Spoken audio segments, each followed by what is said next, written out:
वापस डॉक्टर राहुल अग्रवाल के साथ you and I with doctor Rahul are bringing in issues. So we are here with another issue which is related to stomach ache. So here we have Dr. Rahul Agarwal and I am Shraddha Suhane this side who will be asking certain questions as they have been asked by you all. So the commonest problem which we came to know about in this weather is about stomach pain or abdominal pain या पेट में दर्द. हम इन 3 चीज़ों के बारे में बात करने वाले हैं. हम डॉक्टर राहुल से ये जानना चाहेंगे कि क्या आपके पास भी ओपीडी में इस वक्त समस्याएं पेट में दर्द को लेके ज़्यादा आ रही हैं, और अगर है तो ये समस्या क्यों है इस वेदर में? See, one of the commonest complaint in pediatric OPD is abdominal pain. तो कोई भी pediatrician, I think even I am also, almost 15-20 children I am seeing daily of abdominal pain. Particularly in the month of June, July, August, September. तो ये 4 महीने में सबसे ज़्यादा बच्चे आते हैं पेट दर्द की शिकायत लेके. अब ये माँ के लिए बड़ी ट्रिकी सिचुएशन होती है, मतलब पेरेंट्स के लिए, कि पेट दुख रहा है तो क्यों दुख रहा है, क्या वाकई में कोई इशू है, कोई सीरियस इशू तो नहीं है. तो मैं आपको इसको अच्छे से क्लासीफाई करके समझाता हूँ. इसमें सबसे पहले हम इसको 3 कैटेगरीज में क्लासीफाई करेंगे. सबसे पहली कैटेगरी होती है जिसमें आपका बच्चा पेट दर्द की शिकायत कर रहा है, लेकिन वो रो नहीं रहा है, बस बोलता है कि मम्मी पेट दुख रहा है. उसके साथ में उसको और कोई एसोसिएटेड कंप्लेंट भी नहीं है, ना उसको वॉमिटिंग है, लूज मोशन नहीं है, फीवर नहीं है, मतलब कुछ भी नहीं है, बस वो बोलता है कि मम्मी पेट दुख रहा है. 3-4-5 मिनट बोल करके बच्चा फिर नॉर्मल हो जाता है, फिर वो अपनी खेल मस्ती में लग जाता है. सबसे कॉमनेस्ट कैटेगरी यही वाली है.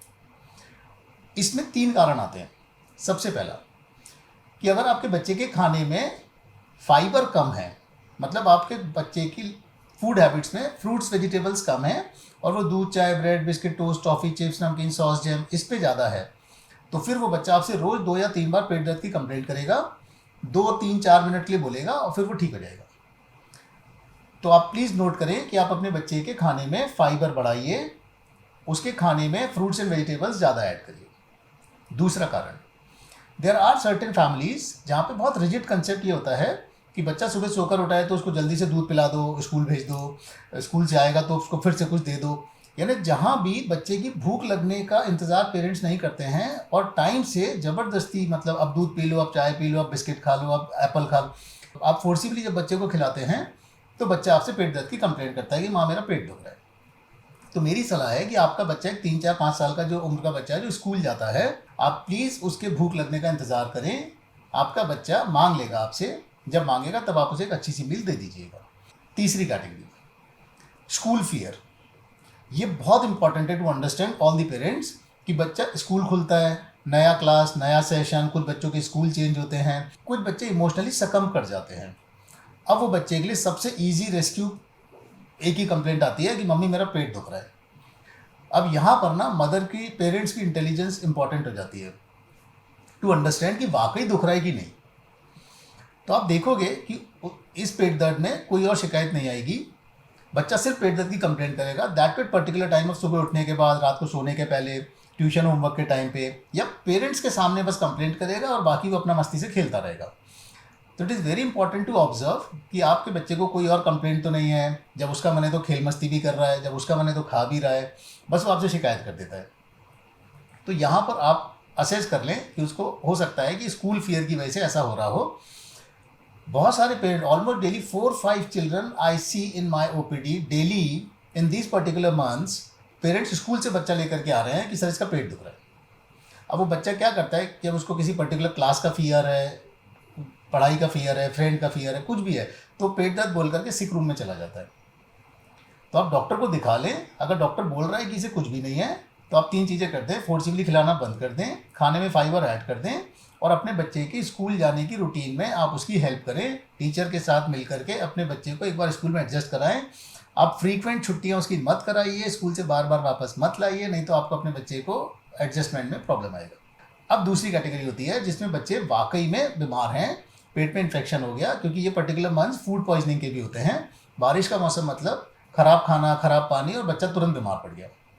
इसमें जब भी होगा तो एक तो पेट के दर्द की इंटेंसिटी बहुत ज़्यादा होगी, बच्चा रोएगा, उसके साथ उसको कुछ वॉमिटिंग, लूज मोशन या फीवर एसोसिएटेड होगा, या उसकी भूख बहुत कम हो जाएगी एंड विल बी वेरी डल.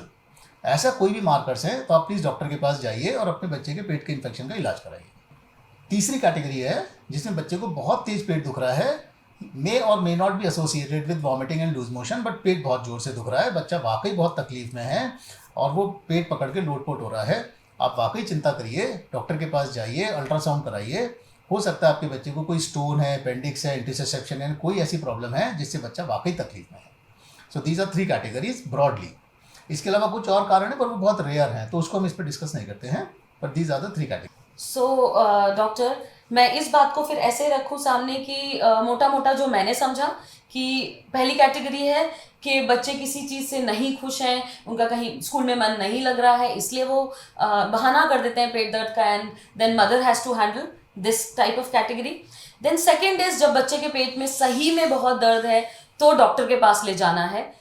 मैं इधर मुझे एक क्वेश्चन की आवश्यकता लगती है कि बच्चे के पेट में बहुत तेज दर्द है, बच्चे को स्कूल से डॉक्टर तक हैंडल करना एक लंबा वक्त होता है, उसमें कैसे मैनेज करना होता है? जी, आपका बच्चा कल रात को ठीक था, वो सुबह भी ठीक ठाक स्कूल गया था, अब वो अचानक से कह रहा है कि मेरा पेट दुख रहा है, तो मोस्टली तो ये school fear, class fear, teacher fear कुछ है, ठीक है, पर पेरेंट्स को बच्चा देखने से समझ में आ जाएगा। और अगर वाकई में कोई तकलीफ़ होगी तो उसको एक बच्चा बहुत तकलीफ़ में होगा, एगोनी होगी, वॉमिटिंग हो रही होगी, कुछ ऐसा हुआ है अगर, तब तो डेफिनेटली आपको डॉक्टर के पास इमीडिएटली जाना ही पड़ेगा। आजकल वैसे स्कूल में भी सब कोई डॉक्टर फैसिलिटी रहती हैं, बट आप लेके जाएं। बट आप पर जैसे ही बच्चा स्कूल से निकलता है और मम्मी पापा के साथ जब स्कूल से बाहर आ जाता है तो धीरे से अपना कंफर्टेबल हो जाता है। तो जब भी आपको दिखे कि बच्चा तो कंफर्टेबल हो गया, मतलब actually nothing but you go to the doctor and show him to the doctor, let the doctor decide कि इस बच्चे को वाकई कोई तकलीफ है या नहीं है। So interesting thing, parents, you have to be smart enough to handle आजकल के smart kids. Now we'll move on to the next question, which is about कि ये जो 3 months हैं जिनके बारे में हम बात कर रहे हैं जब बच्चे ज़्यादा बीमार पड़ते हैं, तो इसमें फूड हैबिट्स कैसी होनी चाहिए, आप इस पे क्या एडवाइस करना चाहेंगे? वेरी इंपॉर्टेंट, ये जो मंथ्स हैं जून, जुलाई, अगस्त, सितंबर, रेनी सीजन, ह्यूमिड वेदर, इसमें फूड पॉइजनिंग बहुत कॉमन हो जाती है। अब खराब पानी, खराब खाना, थोड़ा भी इधर उधर कुछ हुआ और बच्चे को पेट में इन्फेक्शन हो गया।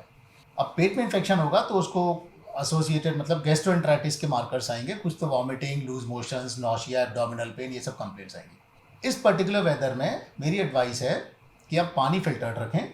आउटसाइड ईटिंग मतलब घर के बाहर कहीं भी, शादी, party, market, function, restaurant, anywhere, avoid uncooked food. Uncooked food का मतलब क्या हुआ? फ्रूट जूसेस, मिल्क शेक्स, हरी चटनी, चाट का कोई भी item, salads, so anything uncooked outside home should be avoided in this particular months, particularly for the child. Very important, हमें इन महीनों में बच्चों को बाहर का खाना जब हम खिला रहे हैं तो इस चीज़ पे ध्यान देना है, जो खाना गैस पे रख के नहीं बनाया गया है वो बच्चा अवॉइड करे, उसी को हम अनकुक्ड फूड कहते हैं। शेक्स, जूसेस, जैसा कि डॉक्टर ने बताया, चटनियाँ, हरी चटनी, सॉस, इन सारी चीज़ों को हम बाहर अवॉइड करें तो हमारा बच्चा स्वस्थ रहेगा। आप जंक फूड के बारे में कुछ बताना चाहेंगे कि बच्चे जंक फूड आजकल डिमांड करते हैं, टेलीविज़न, एडवर्टीजमेंट्स उनको काफ़ी अपडेटेड रखता है, तो हम इसके लिए क्या ऐसा प्लान कर सकते हैं कि दोनों के लिए विन विन हो, मदर, पेरेंट्स? तो प्लीज़ कुछ जंक फूड के लिए भी एडवाइस करें। सी, जंक फूड मतलब waste food which is really not required. Yes, okay, तो कभी भी जब भी आप अपने बच्चे को उसकी अगर रोज़ रोज़ की लाइफ में अगर जंक फूड है, सो जंक फूड का मतलब क्या होता है? श्रद्धा, जंक फूड का मतलब ये है कि not given by the nature, made in the factory. Yes, so any food made in the factory is a processed food. Processed food जो होता है वो कभी भी हेल्दी हो ही नहीं सकता। हेल्दी हमेशा नेचुरल फूड ही है। तो जंक फूड के लिए अगर आपके बच्चे की लाइफ में, जैसे बहुत सारी फैमिलीज है जहाँ पे कंसेप्ट है कि अरे डेली बिस्किट तो खाना ही है, डेली ब्रेड तो खाना ही है, सॉस जैम तो होना ही है, या बच्चे नमकीन, चिप्स, नूडल्स, ये सब भी रोज़ रोज़ में है। So anything made in the factory अगर आप रोज़ रोज़ खाते, आपका बच्चा अगर रोज़ रोज़ खाता है तो कहीं ना कहीं उसके शरीर में कुछ परेशानियाँ आएंगी। इसमें 2 परेशानियाँ मेजर आती हैं कि बच्चों का पेट बार बार ख़राब होता है, पेट दुखता है, और दूसरा कि आपका बच्चा जब भी जंक फूड लेता है तो वो कहीं ना कहीं न्यूट्रिशनली डेफिशिएंट हो जाता है, पर्टिकुलरली बिकॉज ऑफ, क्योंकि उसने अपना पेट इन चीज़ों से भर लिया, अब वो फ्रूट्स वेजिटेबल्स नहीं खाएगा तो आपका बच्चा न्यूट्रिशनली डेफिशिएंट हो जाएगा। ये 2 प्रॉब्लम्स आती हैं। लेकिन डॉक्टर फिर भी देना तो पड़ता है, तो आप कुछ रिकमेंड करेंगे क्या? हम उसको कैसे उसको भी खुश रख सकते हैं? See, हमको ना बहुत बैलेंस पेरेंटिंग पे जाना चाहिए। बैलेंस पेरेंटिंग का मतलब ये है कि जो मेरे बच्चे के लिए अच्छा है वो एज अ पेरेंट मुझे करना है, तो वहाँ थोड़ा रिजिड भी होना पड़ेगा। लेकिन एट द सेम टाइम मैं अपने बच्चे को उसकी लाइफ की हर चीज़ की हैप्पीनेस से थोड़ी डिवॉइड कर सकता हूँ। तो उसके लिए मेरी एडवाइस ये रहती है कि आप Monday to Friday strict parent बनिए कि नहीं, आज मैंने मिक्स वेजिटेबल बनाई है, मिक्स फ्रूट बाउल है, मिक्स दाल है, आप you eat all this good food. And Saturday Sunday आप अपने बच्चे का कर दीजिए कि बेटा आपको जो भी आपकी चॉइस की चीज़ है जो कि टेस्टफुल है पर यूज़फुल नहीं है, वो आप सैटरडे संडे कर दीजिए। तो ऐसे करके शायद हम भी यही पेरेंटिंग फॉलो करते हैं and I think it works good. So if doctor himself is following it means हम इसको ऐसे बैलेंस कर सकते हैं कि मंडे टू फ्राइडे जैसे बच्चा स्कूल जाता है तो सब कुछ परफेक्ट चलता है, सैटरडे संडे बच्चों की मन की करने देते हैं। I think that's perfect. एक चीज़ और मैं एडवाइस करूँगा, मैं एक बहुत कॉमन वर्ड यूज़ करता हूँ अपनी क्लिनिक प्रैक्टिस में कि आप एक हॉस्टल वार्डन टाइप माँ बन जाइए मंडे टू फ्राइडे। ठीक है, अब हॉस्टल वार्डन मतलब क्या कि भाई 1000 बच्चे हैं, सबके तो नखरे उठा नहीं सकता वो, तो जो बना है वो खा लो, जिसको नखरे आ रहे मत खाओ। अगर आप ये फॉलो करोगे तो फिर आपका बच्चा सब खाएगा। और I think you should prepare your child in this manner also कि आपके बच्चे को कल इंस्टीट्यूट जाना है, बाहर जाएगा, तो वहाँ पे उसको कोई अलग से थोड़ी ना कोई लाके देगा कि अच्छा बेटा आज लोग मिक्स वेजिटेबल बनी, आप नहीं खा रहे, कोई बात नहीं, not like that. So I would like to add something here very interesting. You have to be like a hostel warden mother, but यहाँ पे father का support भी लगेगा because जहाँ mother strict होती है बच्चे भाग के father के पास जाते हैं. So father support your hostel warden mother. This is good for upbringing so that you have no issues and we will not have to discuss more upbringing issues for abdominal pain in future. Thank you so much, Dr. Rahul, for today's session. Thank you. I would request all the viewers to please post any questions if you have in the comment box and subscribe the channel for the future podcasts. Thank you.